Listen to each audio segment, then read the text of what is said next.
Hey, I'm back. This is Chandler for Melda Production. Recently, somebody asked me to do a video about MPowersynth, and I was like, okay, I've done some before, but I thought, what do you want me to do it about? And they said they wanted to do it on bass design. To be honest, I don't use MPowersynth as much now that M Sound Factory's out, but MPowersynth is still a really, really powerful synthesizer, so I thought I'd show you how to do a few different basses using this. So this is the default preset here. I think maybe you have it. If not, close enough. So we have the globals here. I'm just going to turn the attack down, turn the sustain up, just so we get good solid sound. I'm going to turn this filter off too. And that's just so we can hear this. So let's start with just kind of like a funk bass sound. So we're just going to change this to a saw wave here in the shape on oscillator 1. Okay. Now, we'll do something really simple. There's lots of different variations we could do here, but we're going to turn on our filter here. Let's move this attack up a bit, the decay down a bit. I'll leave the sustain where it is. I think that's okay. And what we're going to do is not move the frequency, although we could. We're going to choose the range, and this is going to be affected by this ADSR here. Like this. I'll move the resonance down a bit too. Here. Now let's hear this. So with it off, with no range, sounds like that, even though it's a saw wave. But move it up. Now this sounded like a prog rock synth, so we don't really want that. Let's turn this attack down a bit, K down a bit.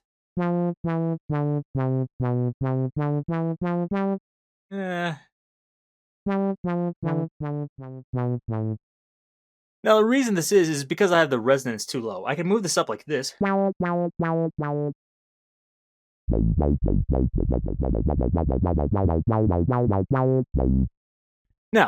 that's okay, and you could do that, but another thing we can do here is move the resonance range too. So we'll move it down like maybe like that, but then we're going to increase the range like this.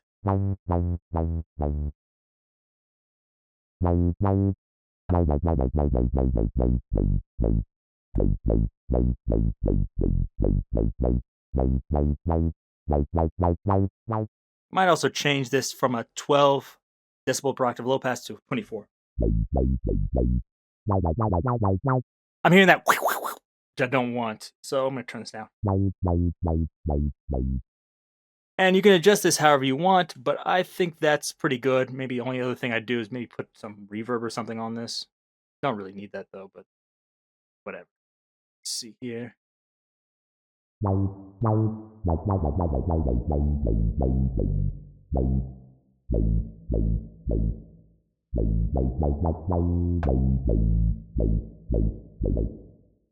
Okay, and you might want to change this, like, okay, move the attack and decay longer.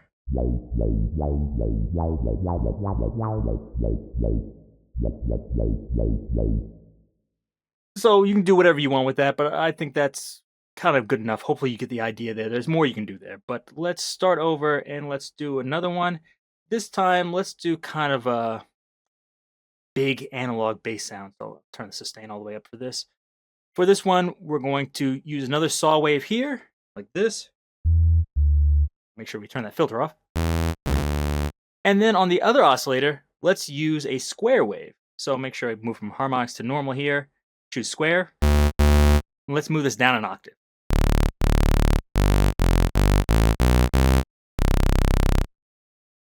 Now we can move this wet dry here. In this case, it would be oscillator 2 all the way to the right. And oscillator 1 all the way to the left. Cool. So we have that now.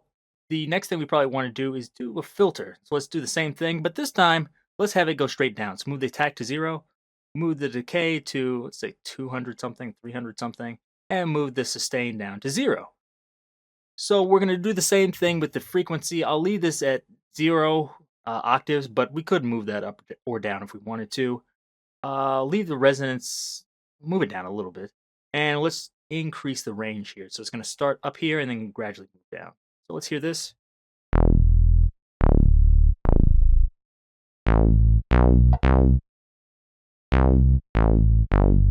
Make it a little bit longer.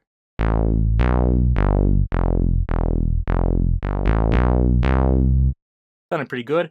Let's also switch this to monophonic, like this, so it's not polyphonic. Also, another thing, you notice if I play kind of legato like this, it's not restarting. So there's other ones here you can do. So like, try monophonic restart. So in that case, it's going to restart no matter if I play legato or staccato, whatever you want. So that's what we kind of want there. That's why I'm using this. I think this is sounding okay. We can adjust the slope of this too.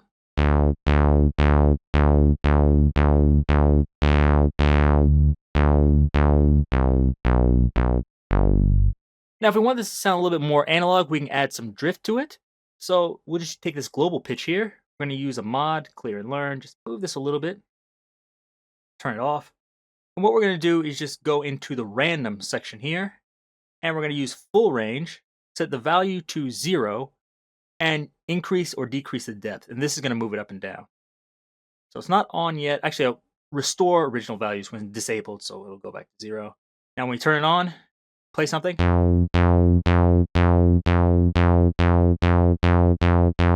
If you really turn it up, you can hear it more.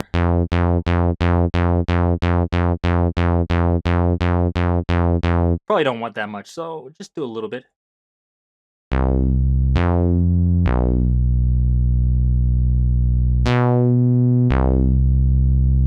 And that gives it just a little bit of movement or something.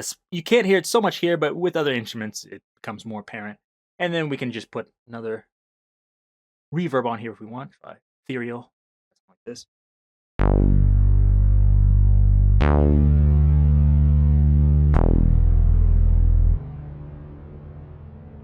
Of course, you can do whatever you want, but I think that's kind of like a basic old, maybe for prog rock or something, or classic 70s rock.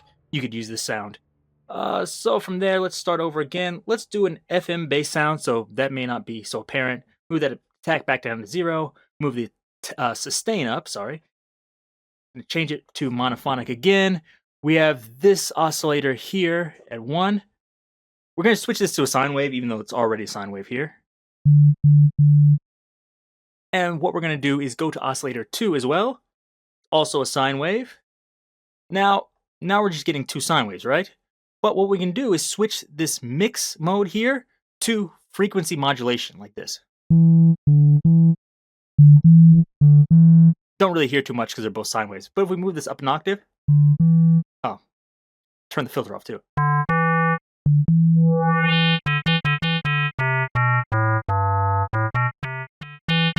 So you can set this pitch to different things to get different effects. So this is it. +1 octave for the, I guess, carrier. But you can also set the semitones. So I like it at 7 semitones, the 5th.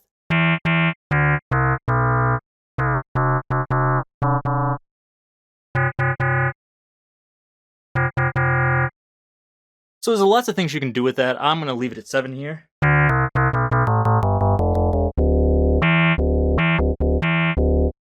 So that's something you can do, but you're probably thinking like, it's kind of okay, but I don't really want that. You can try modulating the semitones, but I think there's a better way. What I would do is probably use this ADSR. You're probably thinking like, okay, what does this do? Isn't there already an ADSR in the globals? Which there is, but here, this is going to be the ADSR just for the volume of this. So what we're going to do is just take this ADSR, click enable. We're going to do basically what we did with the other one, where we're going to move the attack to 0. I'm going to set the sustain to 0. And then we're just going to change the decay like this, maybe by 130. Let's hear this. Move it up a bit.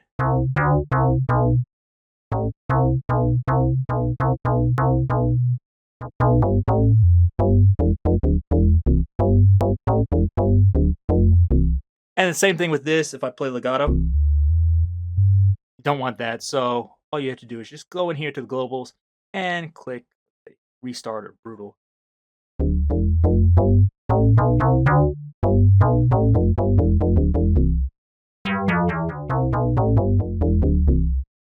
Now, of course, you can use filters here, but FM synthesis traditionally doesn't use filters, but it's there if you want to use it. You can. You can add reverb to it or any other effects you want to if you want, but That's a basic FM sound. And of course, there's a third oscillator here. So if I really wanted to, oh, let's add something else here. Try adding this with the.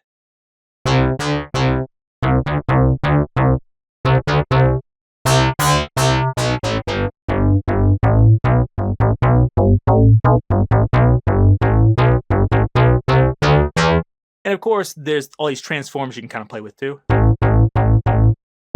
Move it here. Ah, not panorama. What am I doing?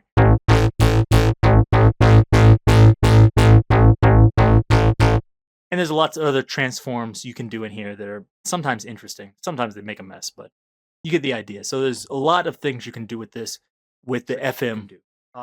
So let's do one more. Probably talking too much. Let's get to the last one. So last one, let's try kind of like a Reese bass or something here. So we're gonna go in here.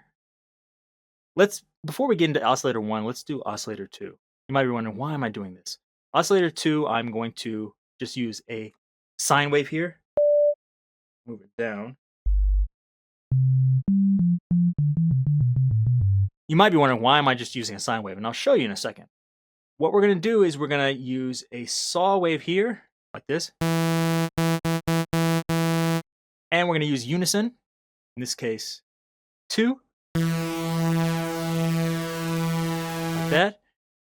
And the problem here is we have 2 out of tune fundamentals, so we don't want that. But we can actually get rid of it by using this harmonics here. See this little arrow? It's going to change this waveform into harmonics like this. Now, this isn't going to have the full number of harmonics that saw will, but in this case, it's okay, so don't worry about it. What we want to do is get rid of that fundamental. So it sounds like this. Move it down just so we can see it. Here's our fundamental. Here, it's gone. So, move it back.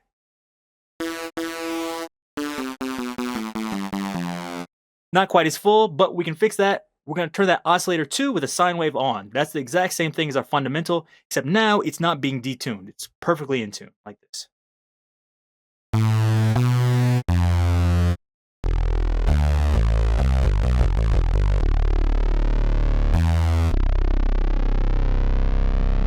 So now we have the bass, amount of bass we want from this fundamental, and we have the out of tune higher partials. You can adjust this as you like this. Sine wave. You can find the right balance for you. Another thing, we may think, we need more detuned. It's all right. If you need more than that, just click high detune like this.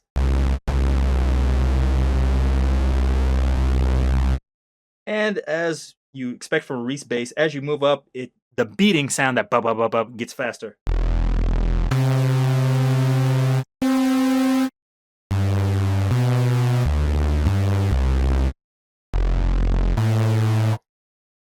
But next thing we need to do is, there's too much high end, so let's get rid of that with the filter. Try 24 decibels per octave here. Move down the resonance a bit, and just find the right place to do this. We can use the frequency here.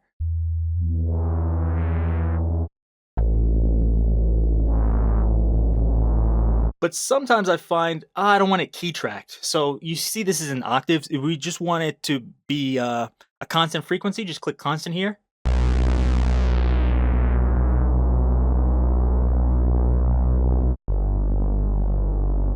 It's maybe too much detuning there.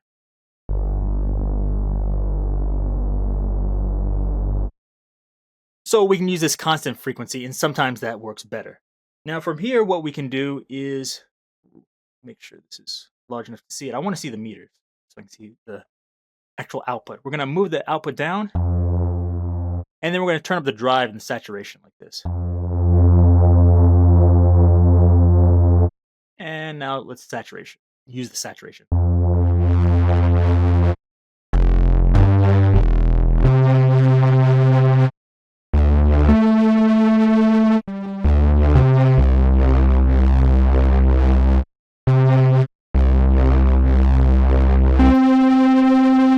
Okay, now if that's enough saturation for you, that's great.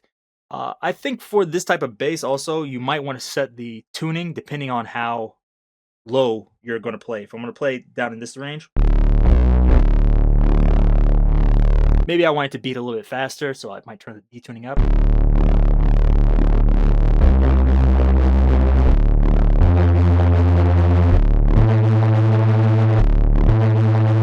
Like that. But if I was going to play maybe a bit higher, I might move this up even a little bit more. So it's kind of up to you. So I'd set the detuning to whatever material you're playing with. If we want even more distortion, we can go in here and let's try just the saturator. There's other ones you can use, like the distortion. You can even use M Turbo Amp if you want, but I find this is the easiest. We're gonna do the same thing, just turn this down first. Let's move this all the way up.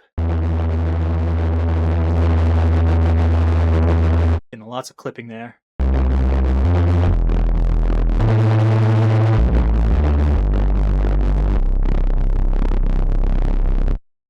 And that's what you get. Maybe I want to turn it down just a bit. That's maybe too much. Even maybe soft 4. And from here, I think, you know what? It's a little bit too wide. I can move it down like this.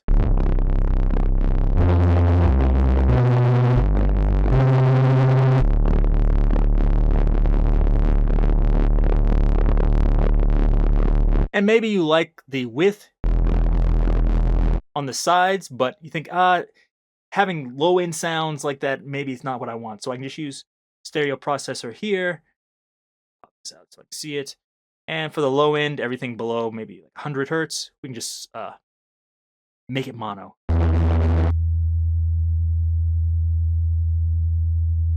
Everything else we'll leave the same.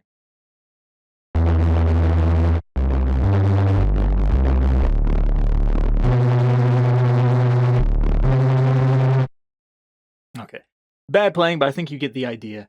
So you can create a Reese style bass like that. You don't even have to use saw wave. I did that, but you could change it to like a square wave like this. Although I need to do the same harmonics thing again here, which sometimes switching back and forth and doing this so many times is a bit annoying, but it's worth it.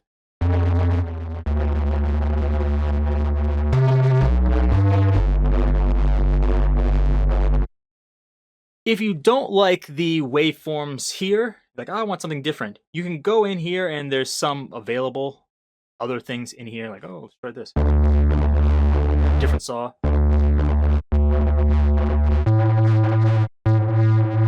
There's lots of things available, even like, I don't know. I don't think an organ sound is going to sound good. It's not so bad, actually. In here. And also, if you want to import your own stuff, just go in here, advanced, and then load sample, and you can use your own, single cycle waveform in here. So there's lots of things you can do. I could go on and do even more basses, but I think this is probably enough. I didn't go too much in depth into these and try to make these as nice as possible, but I just wanted you to get a general idea of the workflow and how you work from left to right in MPowersynth, and how you can use the oscillators together to make unison sounds, or here to mix them together using frequency modulation. There's even ring modulation, which I didn't go into here. There's some other ones which I don't use that much, but if you want to use them, you can. There's a third oscillator you can use. I didn't really get into the noise. Probably in other videos I did this, but for bass, I wouldn't use too much noise anyways. There's another filter here if you need it. And, of course, the FX section, which is the same as you'd get in MXXX or M Sound Factory. I believe there might be one or two things missing, but for the most part, you're going to get all the same stuff in. So there's lots of things you can do. Hopefully that answered anyone's questions with this. If it didn't, please leave me a message down below. And if there's anything else you'd like me to go over in MPowersynth, please let me know. But be sure to check out all the other plugins at Melda Production. And until next time, see you.